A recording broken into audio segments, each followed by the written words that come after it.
Guys, how are you all? In this video I'm going to show you that how can you show or how can you add products in your WhatsApp business account here.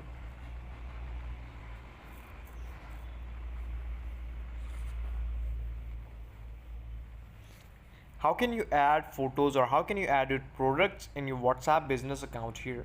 So for this you just need to go on WA business here, like this is your WhatsApp business, this is my WhatsApp business. What I have to do, I will click on the three dots on top right of screen, click on the business tools here, and you will see catalog. The second option is catalog. You can just add your photo or videos of your content, like this is my Janki Raj creations, writing, voiceover, scripting. You can just add your item, and you can also add your price. You can add their description, you can add their photos too. So this is how you can just do this setting in your WhatsApp business. Thank you so much for watching the video. Please subscribe the channel if you liked it, and we will meet again in the next and the best video with all of you.